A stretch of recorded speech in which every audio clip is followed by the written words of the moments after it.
섬기고 희생하셨으니까 예수님은 섬김과 희생으로 세상을 바꾸셨어요. 구원하셨다는 건 결국 뭐예요? 이 세상을 바꾸신 거예요. 구원이에요. 어둠에서 빛을 만들어내신 거예요. 그죠? 그리고 사망의 땅을 생명의 땅으로 하나님 나라로 바꿔내셔요. 섬김과 희생으로 세상을 바꿉니다. 섬김과 희생으로 구원하십니다. 그래서 결국 예수님이 하신 일은 뭐예요? 구원하시고 세상을 바꾸셨어요. 불행한 세상을 행복한 세상으로 바꾸셨어요. 예수님이 하신 일은 이거죠. 인류의 구원과 인류의 행복을 이루셨어요. 크게 말하면 인류입니다. 가까이 말하면 우리 이웃들이에요. 함께 살아가는 이웃들을 구원하고 그 이웃들에게 행복을 가져다 주셨어요. 무엇으로? 섬김과 그리고 봉사로, 겸손과 나눔으로, 희생으로 이 일들을 이루십니다. 이웃을 어떻게 사랑할까? 어떤 꿈을 가지고 할까? 세상을 바꿀 꿈이에요. 세상을 구원할 꿈이에요. 누구처럼? 예수님처럼. 예수님도 섬김과 희생으로 구원하시고 섬김과 희생으로 세상을, 다른 세상을 만들어요. 지금 세상은 다른 세상입니다. 이 세상은 어떤 세상이요? 이제 부활절이 앞두고 있죠? 이 세상은 지금 부활의 생명이 역사하는 세상이에요. 이 세상은 죽음이 주도권을 가진 세상이 아닙니다. 부활의 생명이 이제 일어나셔서 모든 죽음을 삼킬 만한, 전에는 죽음이 생명을 삼켰어요. 하지만 이제는 반대입니다. 이제 부활의 생명이 죽음을 삼켜요. 지금은 그 세상입니다. 우리가 누리지 못하고 어쩌면 온전히 이루어지지 않아서 아직은 아쉽고 조금 기다릴 뿐이지만 우리는 믿어요. 이 세상은 어떤 세상이에요? 주님이 다스리는 세상이고 부활의 생명이 역사하는 세상이에요. 다른 세상을 어떻게 만드셨어요? 어떻게 만드셨어요? 섬김과 희생을 해요. 죽으심과 부활하시네요. 죽으심, 그것 섬김과 희생입니다. 어제 말씀드렸어요. 이 순종을 통해서 부활은 누가? 하나님이 일으키신 거예요. 이건 뭐예요? 기적입니다. 이건 은혜예요. 이건 약속을 이루신 거예요. 우리는 믿는 믿음. 순종하면 하나님이 역사하십니다. 우리는 그 믿음이죠. 주님, 이 세상을 어떻게 구원하시고 바꾸셨냐는 거예요. 순종하셨어요.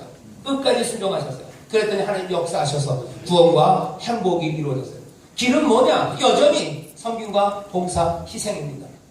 우리는 예수님 남는 사람들이죠. 성경은 도대체 세상을 어떻게 바꾸려고 하느냐? 성경은 도대체 우리에게 이웃을 대하여 어떻게 대하라고 하는지 우리 마음대로 생각하면 안 됩니다. 우리 마음대로 어떻게 그냥 되는 대로 되겠지. 아니요. 분명한 구체적이고 명시적인 길을 보이십니다. 예수님 닮아 이웃을 대하라고 하셨어요. 예수님이 이웃을 섬기고 희생하신 것처럼 우리의 구원과 행복이 점점 더 퍼져갈 겁니다. 누룩처럼 퍼져나가는 하나님 나라의 꿈이에요. 하나님의 나라는 어떻게 해요? 섬김과 희생으로 퍼져갈 거예요. 여기 장로님들이 계셔서 제가 일부러 이 말을 좀 써놨습니다. 장로님들, 우리 교회 장로님들도 계시는데 교회가 우리 이웃들의 사랑하는 우리 성도들, 장로님들, 성도님들 많이들 사랑하시죠. 눈물로 사랑하는 우리 아이들, 또 우리 성도들, 여러분들 품으시는 분들이 여기 모이신 줄 알아요. 그분들 삶의 구원과 그리고 행복이 어떻게 이루어질까요? 그분들의 순종 맞아요. 하지만 예수 그리스도를 사랑하는 주님의 섬김과 희생으로 다른 이웃들이 구원과 그리고 새 생명을 누립니다. 어쩌면 여기 모여있는 장로님들, 우리 시작할 때마다 우리 장로님들이 간절하게 기도하시는 것처럼 우리 장로님들이 섬김과 희생, 예수님 닮아가는 그 일들, 그렇게 이웃을, 여러분 옆에 있는 그 성도들을 섬기고 그들을 향해서 봉사하기 시작할 때 구원이 이루어져요. 이웃은 그렇게 하는 겁니다. 이웃은 그렇게 대하라고 말씀하시죠. 자, 나누라고 그랬어요. 겸손하게 나누랍니다. 도대체 무엇을 나눕니까? 나누려면 내게 있는 것으로 나누는 거예요. 이거 제일 유명하게 얘기한 사람이 베드로와 요한입니다. 성전 미문 앞에 앉아있는 알진뱅이 거지가 있었어요. 내가 달라 그러죠. 달라. 나눠줄 게 별로 없어요. 은과 금 내게 없지만 내가 내게 있는 것으로 네게 준다 얘기를. 나눠주려면, 겸손하게 나누려면 도대체 우리가 가진 건 뭘까? 뭐가 있길래 우리가 나눠줄 수 있을까? 나눠줄 것이 뭐가 있나 살펴보셔야 됩니다. 여러분들 한 페이지 넘겨보시면요, 거기 나누어질 것들이 있어요. 1번 뭐가 돼 있죠? 하나님께서 기도 나눠주세요. 겸손하게 희생하는 마음으로, 섬기는 마음으로 기도 나눌 수 있습니다. 기도할 수 있어요. 그 사람 위해서 기도할 수 있어요. 하나님 앞에 청원하며 간구하며 기도할 수 있습니다. 기도하는 거죠. 기도합니다. 그 다음에 또 뭘 나눈다고 되어 있죠? 두 번째, 말씀 나눕니다. 말씀을 나눈다는 거 다른 거 아니에요. 복음을 나누는 거예요. 복음 나누세요. 우리 최고의 선물인 생명을 주시기 위해 예수님이 이 땅에 오셔서 말씀을 선포하셨습니다. 성경 말씀은 생명이고 자유이며 산 소망이자 능력입니다. 성경 말씀을 전하는 것은 이웃에게 줄 수 있는 최고의 봉사입니다. 왜요? 왜 말씀을 나누는 게 제일 큰 봉사입니까? 왜 섬김입니까? 이 말씀은 생명이기 때문에 그래요. 말씀이 생명이라 그랬어요. 말씀이 빛이기 때문에 그래요. 말씀이 태초에 말씀이 계셔서요. 그 말씀은 하나님과 함께 계셔서 하나님이세요. 말씀이 육신이 되어 우리 가운데 오셨어요. 빛이 오셨어요. 그렇죠? 빛이 오신 거예요. 그 말씀 그 안에 생명이 있었다 그랬어요. 생명을 줄 수 있습니다. 어둠 가운데 있는 사람들한테 빛을 줄 수 있습니다. 죽어가는 백성, 죽어가는 사람들에게, 이웃들에게 줄 수 있는 생명이에요. 그거 말씀이에요. 그거 나눠줘야죠. 우리에게 말씀이 있습니까? 예, 바울도 그러고 모든 사람, 예, 우리에게 복음이 있다 그래요.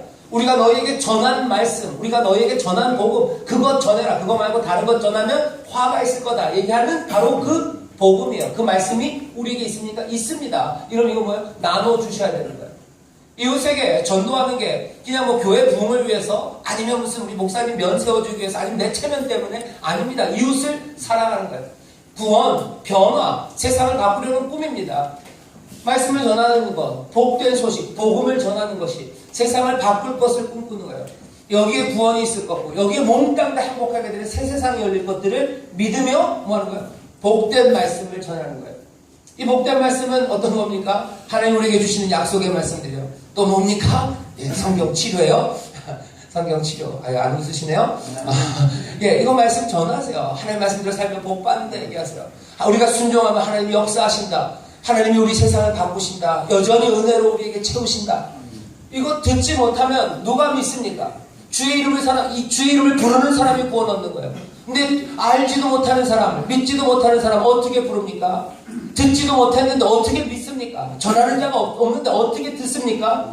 주의 이름을 부르는 사람이 구원을 얻는데 나눠주는 사람이 있어야 되는데 그것 없으면 어떻게 합니까? 우리 이웃들은 행복할 길이 막히는 거예요. 섬기는 희생이에요. 어쩌면 희생 겸손하게, 다시 말씀드려요. 겸손하게 말씀 전하세요. 장로님들 겸손하게 말씀 전해주세요. 여러분 권위 있게 전하시는 거 좋습니다. 하지만 이웃을 향한 태도는 예, 겸손이에요. 그렇게 전하는 겁니다. 말씀 전해야 돼요. 또 우리가 나눠줄 수 있는 게 뭡니까? 예, 물질입니다. 하나님 우리에게 주신 물질들이 있어요. 이거 나누라고 얘기하세요. 어떤 사람들은 물질만 나눈다고 생각해요. 어쩌면 사람들은 말씀만 나눈다고 생각해요. 하지만 성경은 그렇게 얘기하지 않아요. 성경 치료, 말씀이 구체적으로 뭐라고 얘기했나? 이거 환원하면 안 됩니다. 몽땅 다 일로 환원하고 일로 환원하면 안 돼요. 말씀 전하라고 복음 전하라고 하셨어요. 나눠주라고 하셨어요. 또 뭐? 물질 나눠주라고 하셨습니다. 분명히 말씀하셨어요. 로마서 12장 13절입니다. 특별히 누구에게요? 성도들의 쓸 것을 공급하며 손 대접하기를 힘쓰라. 거기에 힘써라. 신명기 15장 7절에서 8절입니다. 네 하나님 여호와께서 내게 주신 땅 어느 성읍에서든지 가난한 형제와 너와 함께 있거든 그 가난한 형제에게 내 마음을 강팍해 하지 말며 내 손을 움켜쥐지 말고 반드시 내 손을 펴서 그 요구하는 대로 쓸 것을 넉넉히 부어주라. 그랬어요. 부어주라. 내 자녀, 네 친족 가운데 비난한 자, 가난하게 된 사람들. 레위기에 보면 가난하게 된 이유를 묻지 않습니다. 가난하게 된 이유가 많겠죠. 그죠? 나쁜 짓 하다 그럴 수도 있어요. 무지해서, 무능해서. 무슨 이유가 됐든지 성경은 가난이 왜 가난해졌는지에 대해서 묻지 않아요. 그거 탐색하지 않아요. 뭐가 됐든지 가난하게 된 사람들, 비난하게 된 네 형제가 너에게 꾸러 오면 너희는 꾸어줘라 그래요. 너희 집에 있는 객처럼 너희 집에 들여라 얘기합니다. 이게 거룩한 삶이다. 이게 하나님과 함께 동행하는 삶이다. 물질 내어주는 거, 나눠 먹어라 얘기하시는 거죠. 사람들은 이거 애써 모르는 척해요. 그러면서 세상이 바뀌기를 바라요. 그러면서 세상에 구원이 이루기를 생각해요. 그리고 예수님 닮아가기를 소망합니다. 다 헛된 꿈들이에요. 싫으면 싫으니까 환원하는 거예요. 아니면 이게 싫으면 일로 환원해버리는 거예요. 아니면 몽땅 다 물질을 주는 거 그거 그냥 내 마음대로 생각하는 거. 교회 헌금하면 됐지. 아니요, 교회 헌금하라는 말 있어요. 예, 연보 내는 거 있습니다. 자발적으로 기쁨으로 내라는 말 있어요. 예, 11조 내라는 말 있어요. 하지만 물질에서 그것만 있습니까? 구체적으로 명시적으로 네 빛나는 형제가 너에게 찾아와서 꾸어라면 이익을 위해서 꾸어주지 말고 너희들 집에 들여라, 먹여라 분명히 말씀하세요. 그런데 이 말씀에 대해서는 구체적으로 명시적으로 주어진 말씀에 대해서 무시하면서 뭘 기다려요? 구원, 행복, 변화, 달라지는 세상. 그렇게 안 될 겁니다. 그렇게 안 될 겁니다. 또 뭘 나눠주느라고 그러셨어요? 예, 마음을 나누래요. 마음을 나누라, 마음을 나누라. 마음을 나누십시오. 이게 행복하게 만듭니다. 이웃은 겸손하게 마음을 나누는 거예요. 물질만 나눌 수 있는 게 아닙니다. 거기 써있죠. 함께 웃고 함께 우는 것도 큰 나눔이 됩니다. 나눔이 됩니다. 이렇게 놔두시면 장로님들 이거 잘 놔두시죠? 봉사는 어떻게 하는 겁니까? 봉사는 섬김이기에